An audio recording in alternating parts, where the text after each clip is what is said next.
1절부터 12절 말씀 교독하는 방법으로 봉독해 올리겠습니다. 제가 한 절, 여러분이 한 절 교독하겠습니다. 수일 후에 예수께서 다시 가버나움에 들어가시니 집에 계시다는 소문이 들린지라.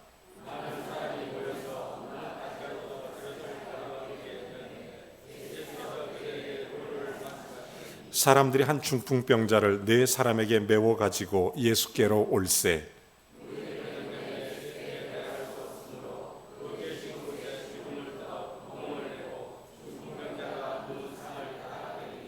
예수께서 그들의 믿음을 보시고 중풍병자에게 이르시되 작은 자야 내 죄 사함을 받았느니라 하시니,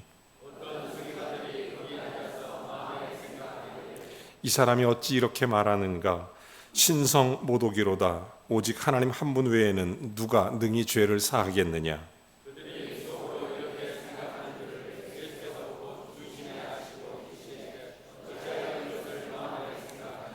중풍병자에게 내 죄 사함을 받았느니라 하는 말과 일어나 내 상을 가지고 걸어가라 하는 말 중에서 어느 것이 쉽겠느냐?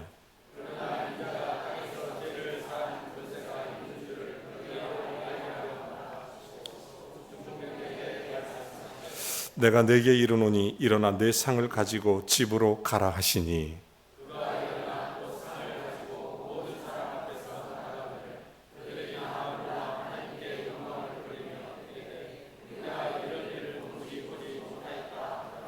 아멘. 본문의 말씀은 사복음서에 다 기록되어 있는, 여러분 잘 아시는 네 명의 친구들이 중풍병자를 예수님께 데리고 와서 고침받은 사건입니다.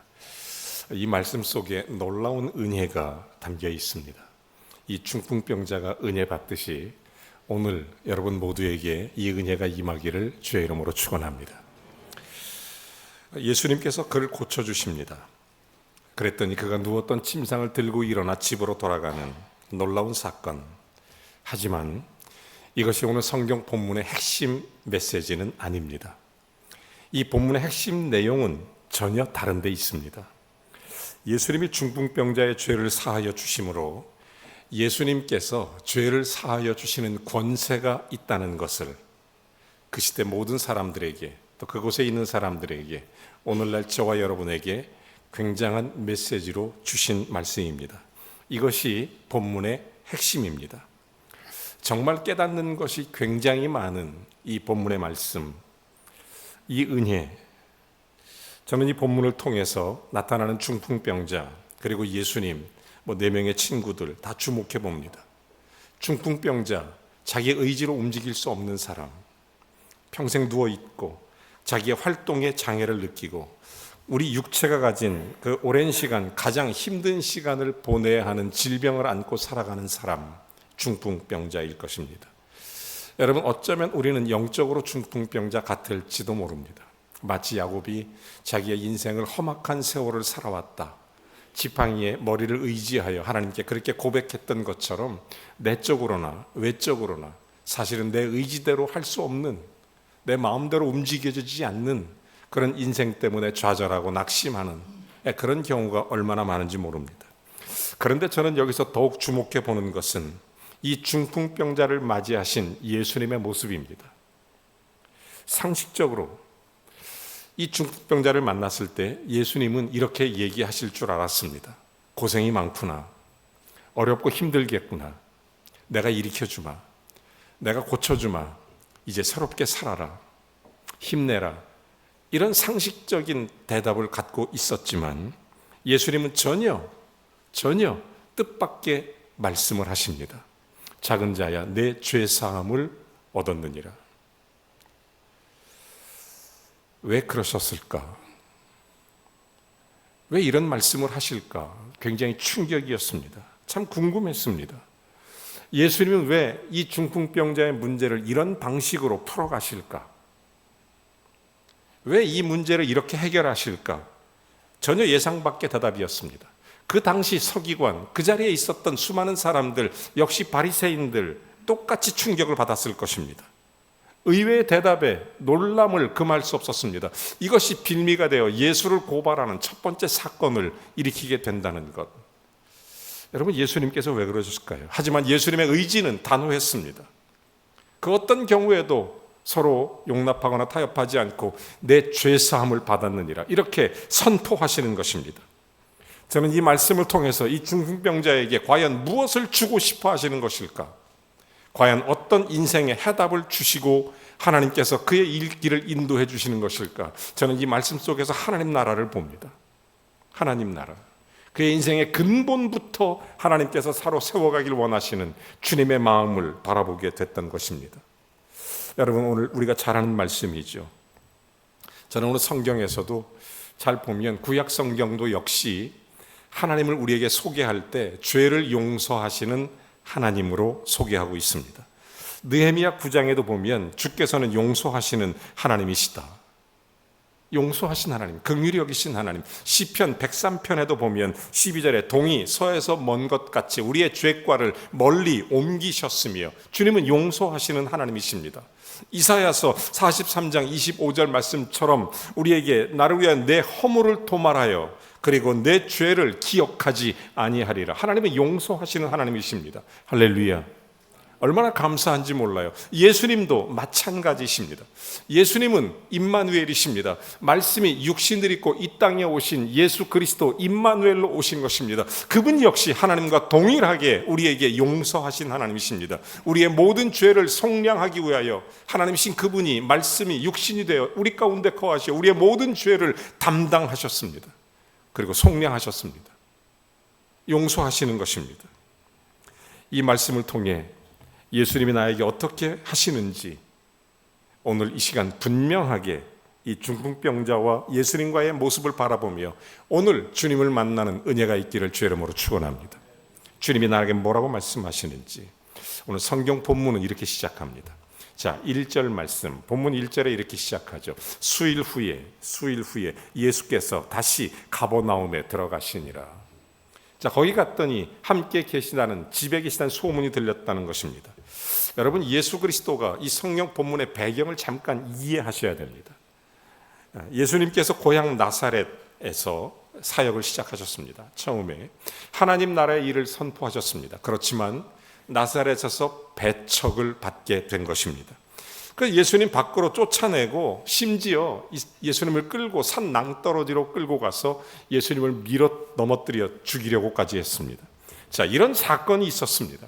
이런 사건 이후에 예수님이 나사렛을 떠나게 된 것입니다. 그리고 가버나움으로 갑니다. 이게 마태복음 9장 13절 말씀, 4장 13절 말씀인데, 나사롯에서 스불론 납달리 지경 해변에 있는 가버나움에 가서 사시게 됩니다. 고향이 나사렛인데 가버나움에 이사 가신 거죠. 예수님께서 어떤 의미에서는 거기 살고 계십니다. 자, 그러다 9장에 가면 이때 가버나움을 뭐라고 부르냐면 본 동네, 예수님의 사역의 근거지, 본부, 예수님 사역 본부, 이렇게 불려지게 되는 것입니다. 중심이 되는 겁니다, 가버나움이. 자, 그런데 마가복음 1장 39절에 보면 예수님의 사역이 가버나움의 본 동네였던 그쪽 갈릴리 지역을 다니게 됩니다.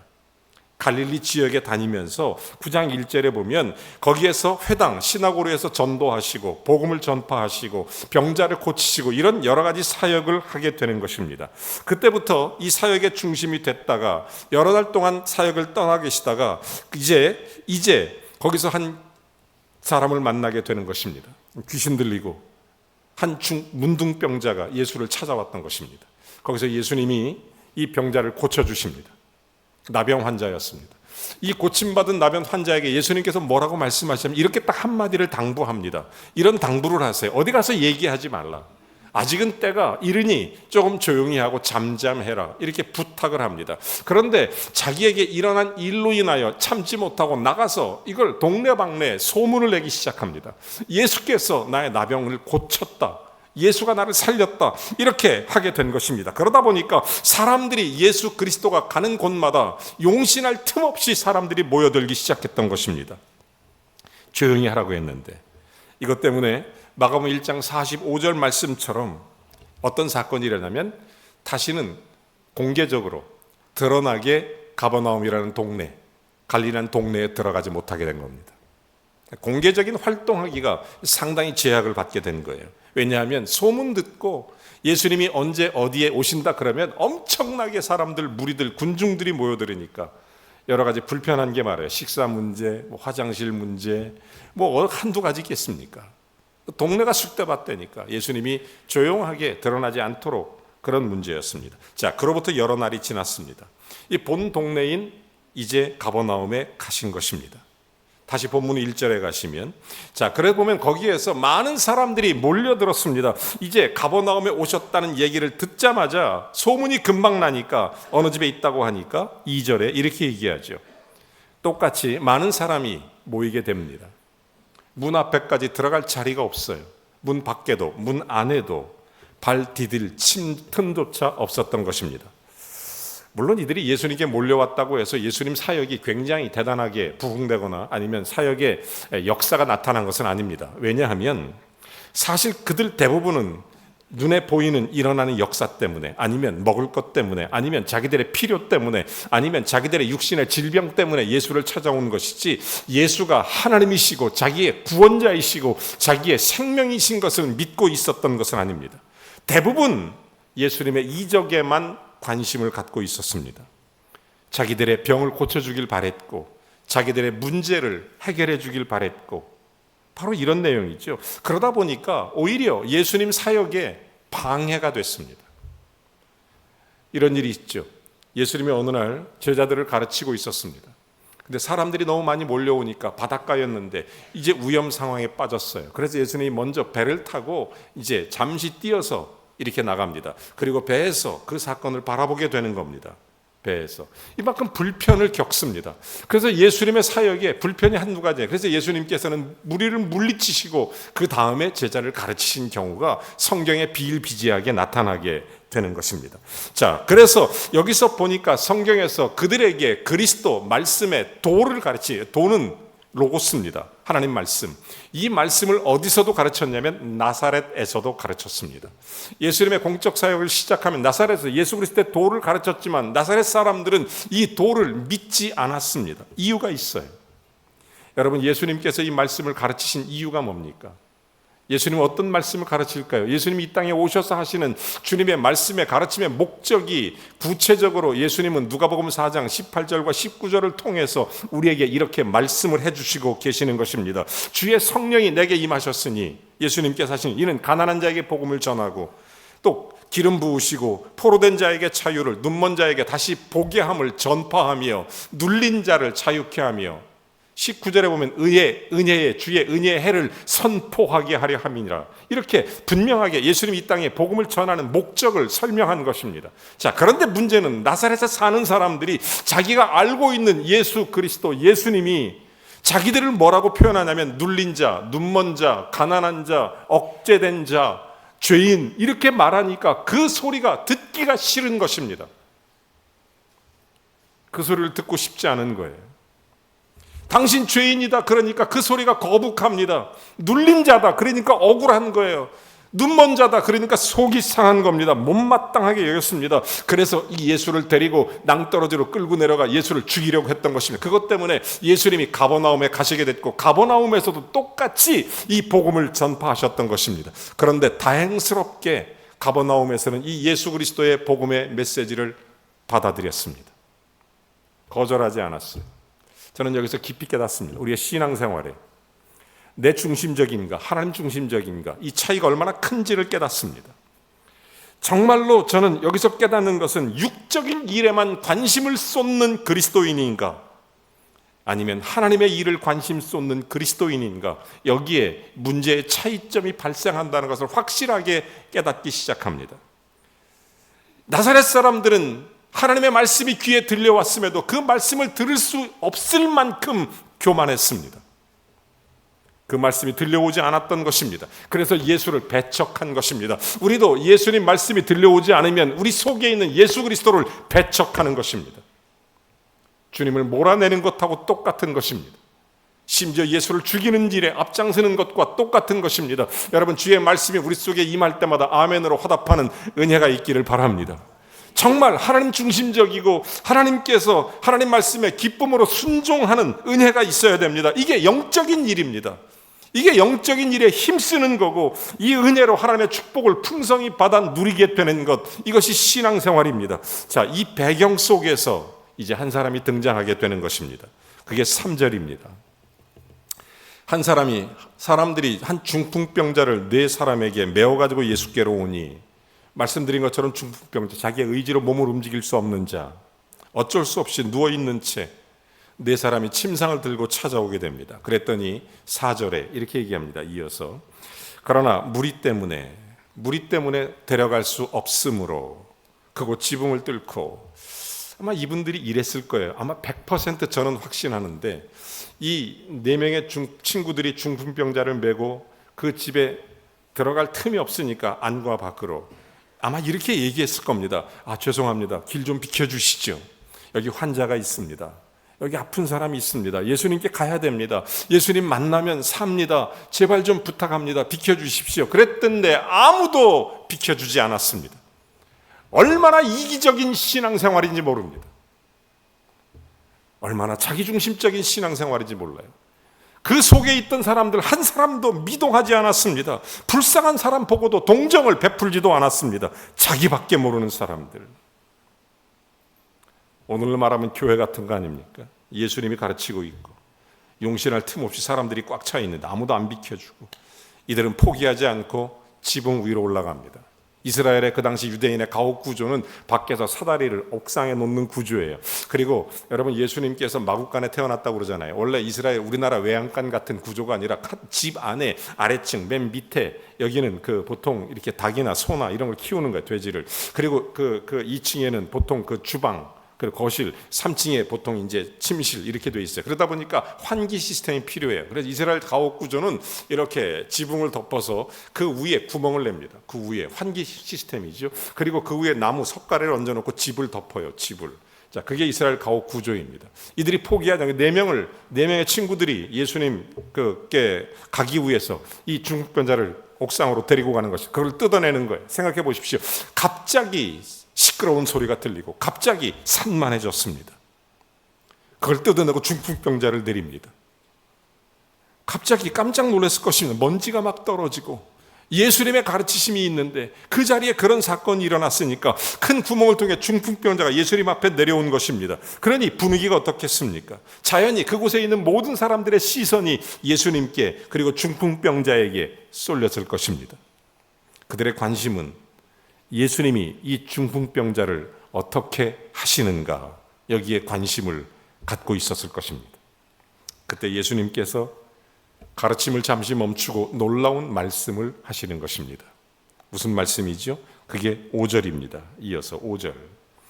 예수께서 그들의 믿음을 보시고 중풍병자에게 이르시되 작은 자야, 내 죄사함을 받았느니라. 중풍병자는 예수님께 데려왔던 그들에게는 아무런 말씀도 하지 않습니다. 거기 있는 사람들에게도 반응을 보이지 않아요. 다만 중풍병자에게 얘기하는 거예요. 또 이들도 예수님께 아무 말하지 않았어요. 아마 이들은 속으로 이런 생각했을 거예요. 말씀 중에 죄송하지만 여기 중풍병자를 데리고 왔습니다. 이렇게 생각 안 했겠습니까? 예수님 말씀을 가르치고 있는데 그 정도 예의가 없었겠어요? 있겠죠. 그런데 놀라운 것은 그들의 행동을 통해서 그들의 믿음을 보고 있습니다. 예수님이 그걸 보는 거예요. 믿음을 보고 있는 것입니다. 그들이 예수님의 중풍병자의 병을 낫게 하시리라는 믿음이 없으면 그렇게 행동할 수 없다는 것을 예수님은 잘 알고 있습니다. 그러다 보니까 그들의 믿음을 보셨지만, 그러나 예수님이 말씀을 하실 때는 오로지 중풍병자하고만 말씀을 하신다는 것입니다. 여기에 중요한 깊은 진리가 있습니다. 여러분, 이 네 명의 친구들에게는 믿음이 있어요. 이 병을 낫게 한다는 믿음. 그런데 예수님은 지금 중풍병자에게 선언은 이렇게 하십니다. 작은 자야, 내 죄사함 받았느니라. 이유가 무엇입니까? 예수님은 이 중풍병자의 믿음을 보고 있는 것입니다. 네 명의 친구들의 믿음을 보신 것처럼 이 중풍병자에게도 믿음이 있습니다. 그 이유가 뭐냐면 특별한 믿음이 보이기 시작한 것입니다. 물론 중풍병자 자기가 고쳐주심을 바랬을 것입니다.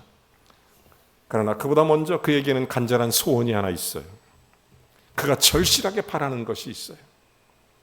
자기 속의 문제를 풀고 싶었던 것입니다.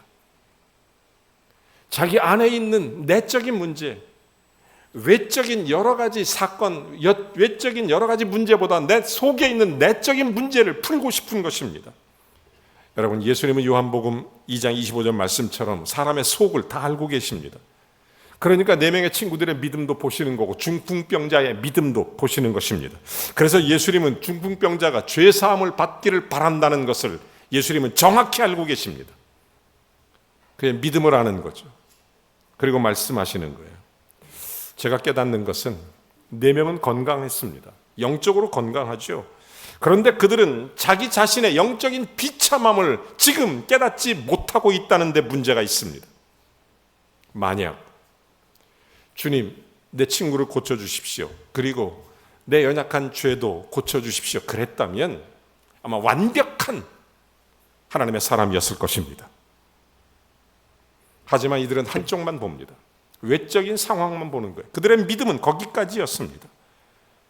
여러분, 그러나 중풍병자는 외적 비참함을 통해서 자기의 내적 비참함을 하나님께 아뢰는 것입니다. 여러분, 우리가 우리의 인생을 살면서 정말로 험악한 세월을 살 때가 한두 번입니까? 우리의 외적 비참함을 통해서 우리의 내적 비참함을 볼 수 있는 은혜가 있어야 됩니다.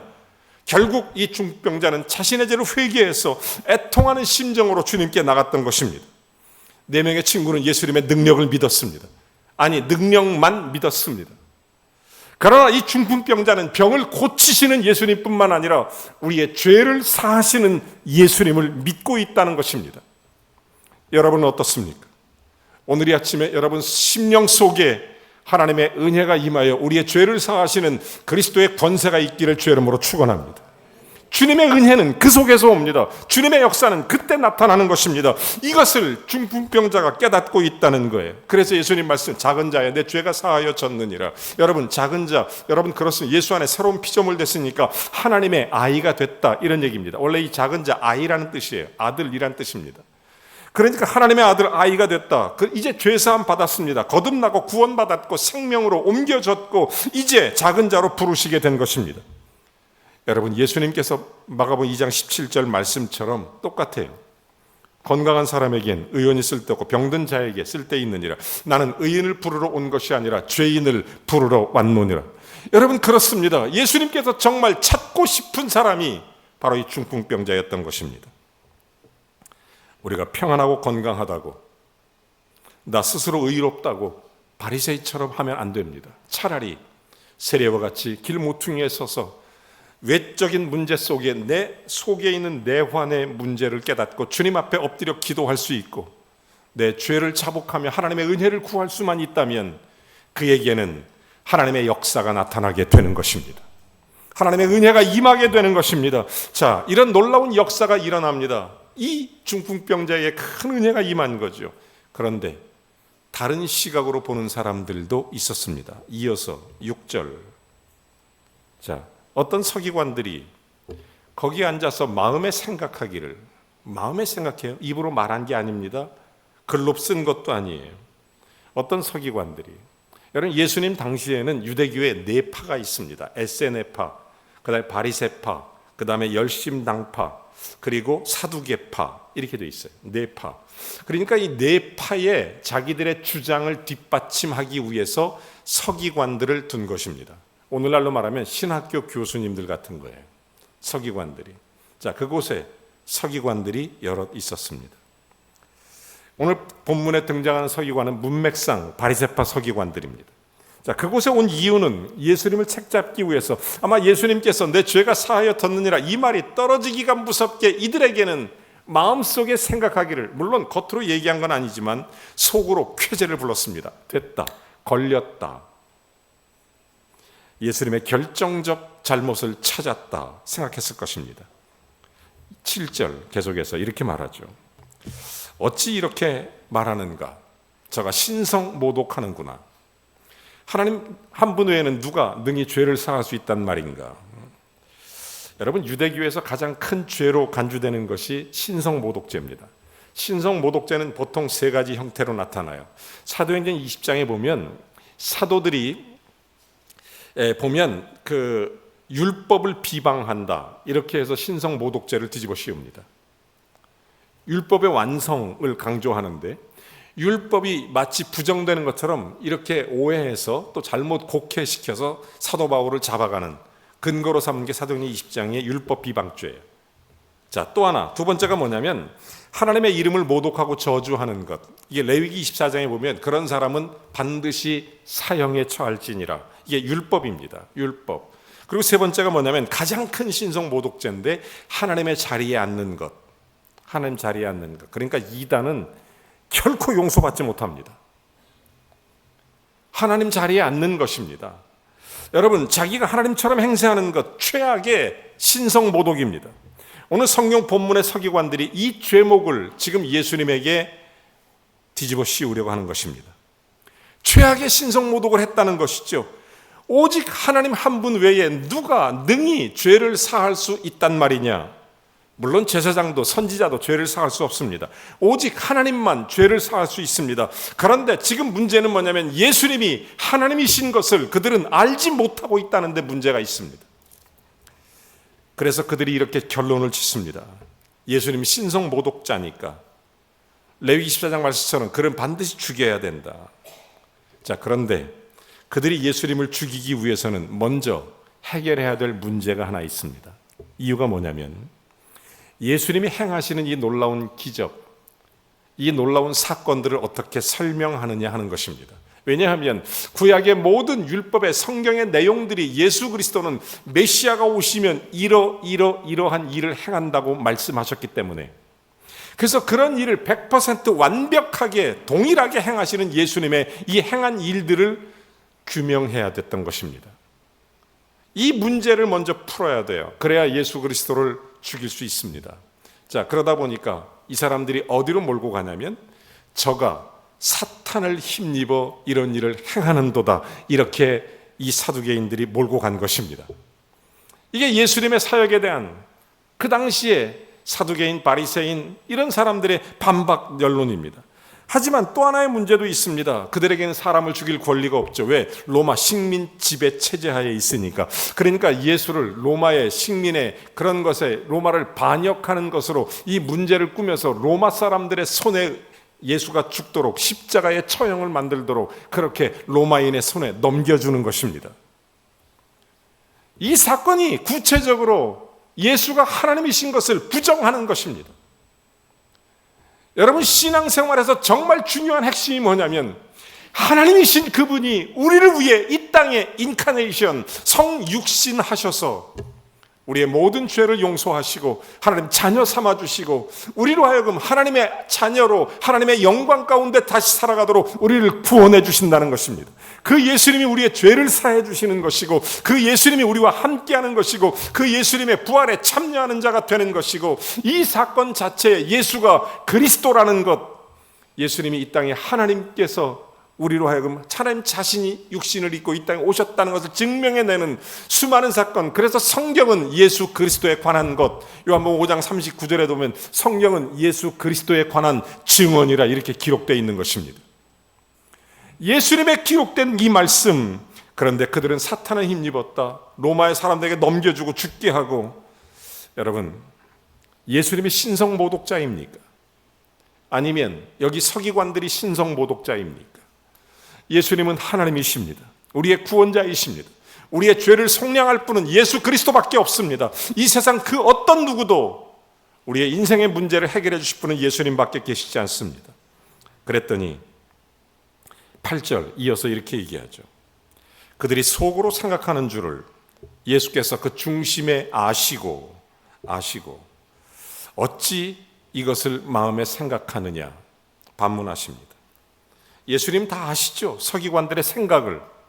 중풍병자에게 그 죄를 사해 주었다라는 것 말씀하시니까 신성모독이라고 생각하는 그들의 마음, 율법에 따라 처형해야 된다고 생각했던 그들의 마음 다 아시고, 자기들의 생각을 전혀 입 밖에 내지도 않았지만 마음속으로만 생각했지만 그 마음의 생각을 다 알고 계시는 예수님, 여러분, 주님께서는 여러분 마음을 다 알고 계시는 줄로 믿습니다. 저는 확실히 믿습니다. 주님은 내 마음 아신다. 아멘. 여러분, 아무리 힘들어도 주님은 내 마음 아신다. 아멘. 여러분 형편과 사정, 어떤 외환적 문제도 내환적 문제도 주님께서 여러분 아시면 되는 것입니다. 주님이 아시면 여러분에게 함께 오셔서 여러분과 함께 거하시는 분이 임마누엘, 바로 예수 그리스도이십니다. 그 모든 사역을 함께 하시는 분이 성령님이십니다. 그래서 예수님께서는 우리에게 하나님의 이름을 알려주시면서 야훼라는 이름도 알려주세요. 내가 너희들의 소리를 들었고 너희들을 보았고 너희들의 모든 것을 알고 내가 거기서 멈추지 않고 내가 너희들에게 내려가서 너희와 함께 하리라. 그게 바로 여호와 야훼라는 이름입니다. 그 야훼라는 이름이 신약 성경에 예수 그리스도가 이 땅에 오시자 그 이름을 예수라 하라, 이렇게 말씀하시는 겁니다. 주님은 다 아십니다. 아멘. 우리의 모든 삶의 형편도 아시고 현재와 장래의 일도 아시는 것입니다. 만약 예수님이 하나님이 아니라면 자기를 죽이려던 서기관들의 생각이 어떤지 어떻게 알겠습니까? 만약 예수님이 하나님이 아니라면 이렇게 얘기했을 겁니다. 아, 미안하다.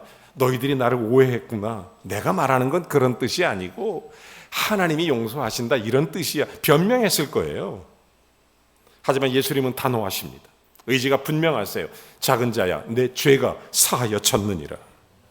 그래서 예수님은 곧이어 서기관에게 이렇게 질문을 합니다. 9절 이어서 중풍병자에게 내 죄 사함 받았느니라 하는 말과 일어나 내 상을 가지고 가라는 말, 어느 것이 더 쉽겠느냐? 어떤 게 쉬울까요? 우리는 못하죠, 둘 다. 우리가 죄를 사하는 권세가 있습니까? 없죠. 중풍병자에게 일어나 상을 들고 가라는 말이 쉽겠습니까? 서기관들은 생각했을 것입니다. 그렇게 말하면 자기들도 신성 못 오게 되는 것이고, 또 중풍병자에게 일어나 가라고 얘기하면 금방 탄론할 거니까 자기들이 어떻게 얘기하겠어요? 여러분, 하지만 예수님에게서는 쉬운 것입니다. 그분이 하나님이시기 때문에, 그분이 우리의 죄를 용서하시는 분이기 때문에, 그분의 손에 모든 삶의 새로운 역사가 창조되기 때문에, 그래서 여기서 예수님의 의도가 뭐예요? 10절입니다. 10절. 그러나 인자가 뭐예요? 땅에서 죄를 사하는 권세가 있음을 너희로 알게 하기 위해서. 이 땅에 죄를 사하는 권세는 하나님밖에 없습니다. 이 땅에 그 권세를 가지신 예수 그리스도가 하나님이라는 것을 알게 하기 위해서, 그걸 알게 하기 위해서 말씀하신 것입니다. 여러분, 그러니까 11절 그리고 나서 이렇게 말씀하십니다. 그걸 알게 하신 이후에 내가 네게 이르노니 일어나 내 상을 가지고 집으로 가라. 세 가지 명령을 하십니다. 첫째는 일어나라. 두 번째는 내 상을 가지고 와서 네가 들고 가라. 세 번째는 집으로 가라. 이 세 가지 얘기를 하세요. 침상에 누워있을 정도로 여러 가지 오랫동안 중풍병에 시달렸고 삶의 곤고함에 찌든 사람입니다. 그런데 일어나라고 말합니다. 여러분, 한 달 동안만 기부스여도 걷지 못하는 게 사람입니다. 저도 3개월 다리에 기부스를 한 적이 있어요. 재활하는데 굉장히 오래 걸렸습니다. 힘들어요. 못 걷습니다. 여러분, 마찬가지예요. 그런데 예수님께서 지금 그 자리에서 말씀하십니다. 지금 당장 네 힘으로 네가 일어나라. 내가 가지고 왔던 상을 내가 지금 직접 들어라. 그리고 내 발로 집으로 걸어가라. 이렇게 말씀하시는 것입니다. 여러분, 이것을 위해서는 반드시 선행되어야 될 사건이 하나 있습니다.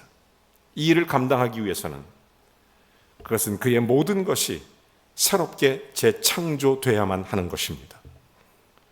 그의 몸이, 그의 마음이, 그의 생각이, 그의 삶이 재창조되어야만 합니다. 새롭게 일어나야 됩니다. 이와 같은 창조의 역사는 하나님만이 할 수 있습니다. 지금 예수님께서 왜 이렇게 명령하십니까? 예수님이 하나님이라는 것을 증명해내기 위해서 새 창조로 얘기하는 거예요. 그랬더니 12절, 자, 자신이 곧 일어나 사람들 앞에 나가니까 아마 그때 나갔을 때는 사람들이 좀 길을 비켜줬을 거예요. 우와, 대단하다. 모든 사람이 하나님께 영광을 돌리더라. 이렇게 얘기합니다. 이런 창조의 역사는 하나님만이 하실 수 있으니까, 하나님이 일하시는 거니까 여러분, 하나님이 창조주이신 줄로 믿습니다. 예수 그리스도가 저와 여러분의 주인이시라는 것 꼭 기억하십시오. 여러분, 이 예수 그리스도가 자기의 주인이 된 채로 이제 걸어나가는 것입니다. 이에게는 지금까지 중풍병자의 삶이었다면 이제는 새 창조의 주님 나라를 살아가는 새로운 인생으로 출발되는 사건입니다. 그때 그곳에 모인 무리들의 반응이 뭡니까? 하나님께 길을 열어주면서 감탄하고 영광 돌리고, 마태복음도 똑같은 사건이 기록되어 있는데 9장 8절에 보면 이것을 보고 두려워하면서 어떤 이런 권능이 사람에게 주어지는 것은 하나님께 영광을 돌리게 됩니다. 그런데 여전히 그들은 예수님을 하나님으로 받아들이지 못하고 있습니다. 저는 너무 안타깝습니다. 너무 안타까워요. 영적으로 보면 우리 모두는 사실 중풍병자 같은 사람입니다. 우리 힘으로는 아무것도 할 수 없습니다. 누가 염려함으로 그 길을 한 잔나 더 갈 수 있으며 누가 염려함으로 우리의 생명을 연장시킬 수 있습니까? 여러분, 예수 그리스도가 아니면 여러분 정말 우리는 우리의 생각과 우리의 뜻대로 움직이는 것이 아닙니다. 우리의 시간도 삶도 물질도 인생도 우리 뜻이 아니죠. 예수님은 하나님이십니다. 예수님 말씀을 통해 이적을 통해 이 사실을 분명히 밝히 보이십니다. 내가 하나님이다. 예수는 나의 그리스도가. 그러므로 우리는 분명히 이 중풍병자처럼 그 믿음이 있어야 됩니다. 단순히 중풍병자를 고치는 믿음만 있었던 4명의 친구들이 아니라, 단순히 이 사람을 데리고 왔던 이 4명의 친구들이 아니라 내 속에 있는 하나님께서만이 내 인생을 주관하십니다. 하나님만이 내 인생의 주인이십니다. 하나님만이 나를 통치하시며 하나님만이 나를 인도하십니다. 이 믿음이 있어야 됩니다. 이게 중풍병자의 믿음입니다. 그래서 예수님은 내 죄를 사하여 졌느니라고 선언하시고 그에게 하나님이심을 선포하시게 된 것입니다. 오늘 우리에게도 똑같이 말씀하십니다. 작은 자야, 내 죄 사함을 받았느니라. 여기에 우리의 문제 해결이 있습니다. 여기에 우리가 들고 왔던 상을 들고 다시 일어나 갈 수 있는 능력을 덧입게 되는 것입니다. 오늘 예배하시는 사랑하는 여러분, 예수 그리스도가 여러분의 주인으로 받아들이시기를 바랍니다. 예수님이 내 인생의 모든 주인이심을 믿으시기 바랍니다. 주님의 통치 아래 있음을 고백하시기 바랍니다. 그러면 주님은 선언하십니다. 작은 자야, 내 죄 사함을 받았느니라. 그러면 여러분은 일어나서 여러분의 크고 작은 많은 중풍병자가 들고 있었던 침상의 문제들을 들고 일어나 집으로 돌아가시면 됩니다. 이제 믿음으로 사시는 겁니다.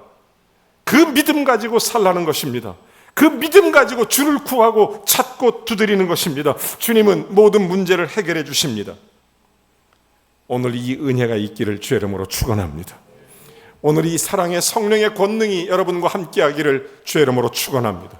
오늘 이 주님이 여러분과 저를 만져서 우리의 중풍병자 같은 많은 문제들이 예수 그리스도의 죄사함의 권능을 통하여 하나님이심이 내 속에 선포되고 내 속에 주인으로 모셔서 그 하나님 되신 그리스도가 나를 지배하고 나를 통치하고 나를 인도해 주셔서 기쁨으로 내가 누워있던 그 상을 들고 일어나가는 하나님의 거룩한 역사가 오늘 여러분과 저에게 임하기를 주의 이름으로 축원합니다. 우리 함께 찬양 하나 하겠습니다. 말씀으로 기도하는 마음으로 찬송합니다.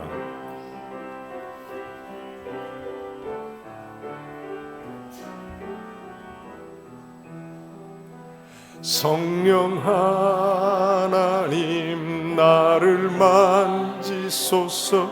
상하고 깨어져 지친 나를 새롭게 하소서. 성령의 바람 시들은 내 영 살리소서. 아멘.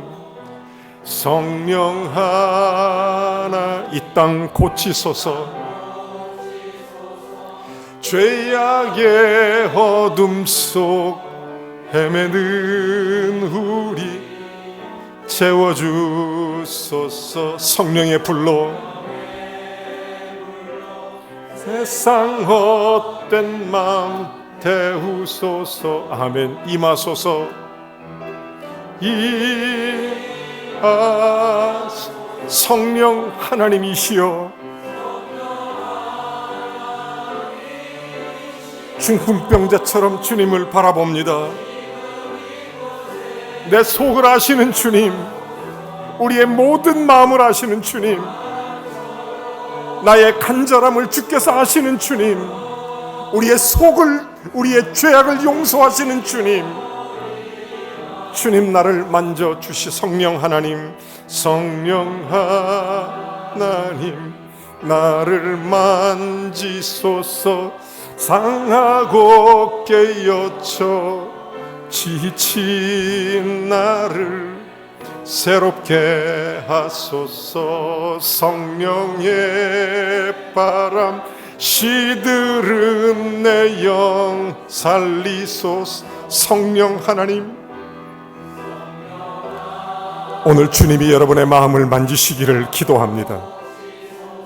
내 죄악된 마음도, 그래서 예수님이 내가 주인 됐던 마음을 버리고 그리스도가 나의 주인이 되기를, 나를 통치하기를, 주님이 나를 만지셔서 나와 함께 하시기를, 그래서 주의 이름으로 일어나 가기를 주님께서 원하시는 줄로 믿습니다. 임하소서,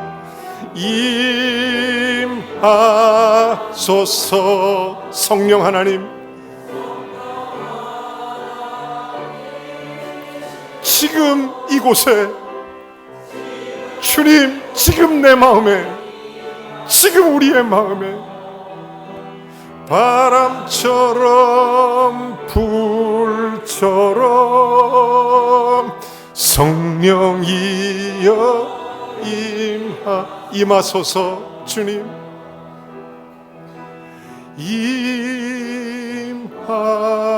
임하소서. 성령 하나님이시여, 지금 이곳에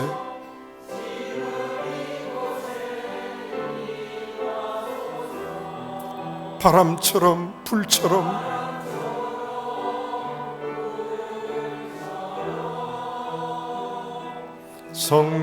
성령이여 임하소서. 기도하시겠습니다. 외적인 중풍병과 같은 문제, 주님은 물론 그 문제를 해결해 주시는 능력과 거룩한 역사를 행하시는 것입니다. 우리는 그런 믿음이 있습니다.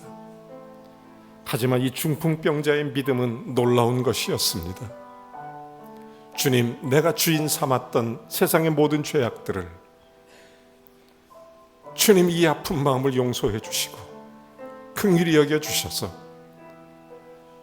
예수님이 하나님이신 것을 고백하는 믿음이었습니다. 주님, 내 인생의 주인이 하나님이심을 고백합니다. 그때 중풍병자는 일어나 걸을 수 있었습니다. 그에게 새로운 창조가 일어났습니다. 진정한 거듭난 자가 된 것입니다. 우리는 이 성경을 통해서 육신적인 믿음과 영적인 믿음의 차이를 바라봅니다. 주님, 내 인생의 주인이 되어 주옵소서. 통치해 주옵소서. 불쌍한 연약한 내 마음의 죄악을 용서해 주시옵소서. 조용히 한번 주님 앞에 기도합니다. 하나님 아버지, 긍휼히 여겨 주시옵소서. 길 모퉁이에 서 있던 세리와 같이 주님 앞에 자복하고 회개합니다. 세상 의지하고 사람 의지하고 여러 가지 환경으로 인하여 주님의 능력을 구할 때 하나님의 은혜 베푸심에 감사하면서 마치 그 믿음이 대단한 것처럼 착각하고 우리가 오만하여 오히려 억울하고 눌린 자, 눈먼 자라는 소리를 들을 때마다 예수를 낭떠러지로 밀어뜨리려고 했던 나사렛 사람과 같은 삶을 얼마나 많이 살았는지 주님, 이 시간 회개합니다. 내가 주인 삼았던 것들을 내려놓고 예수님이 나의 주인이심을 고백하며 주님의 뜻대로 순종하며 주님이 나의 하나님으로 드러나서 주님이 나의 구원자로 드러나서 하나님께 영광을 돌리기를 원합니다. 하나님, 오늘 이 은혜를 부어주시옵소서.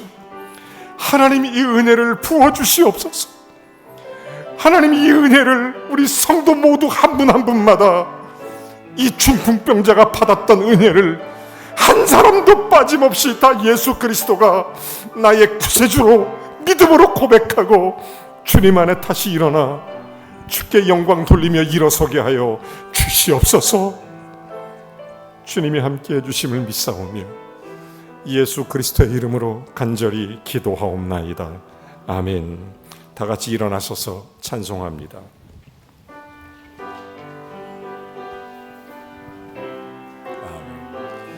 우리를 구원하신 주님을 찬송합니다. 찬양하라 내 영혼아, 찬양하라 내 영혼아. 아멘. 찬양하라, 찬양하라 내 영혼아. 아멘. 내 속에 있는 것들아 다 찬양하라.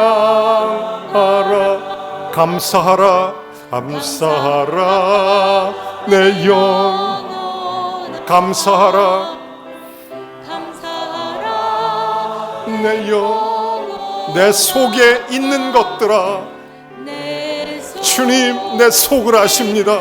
우리 모든 마음을 아십니다. 주님 감사합니다. 사하라, 기뻐하라 내 영혼아, 내 영혼아. 아멘. 기뻐하라 내 영혼아,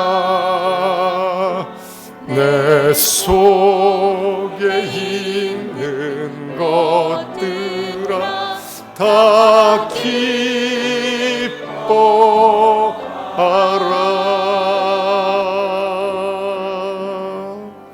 이제는 우리 주 예수 그리스도의 은혜와 하나님 아버지의 극진하신 사랑과 성령의 교통 내주 충만하심이 중풍병자가 받았던 은혜를 오늘 예배하는 모든 성도들이 누리게 하여 우리의 모든 삶의 문제를 이 시간 주께 내려놓사오니 일어나 집으로 담대히 나아가 하나님께 영광을 돌리는 복된 삶의 주인공이 되기를, 또한 주의 사명을 감당하기 위하여 예수가 주인 되심을 고백하는 모든 성도들에게 영권과 인권과 물권을 부으시기를 우리 구주 예수 그리스도의 이름으로 간절히 축원하옵나이다.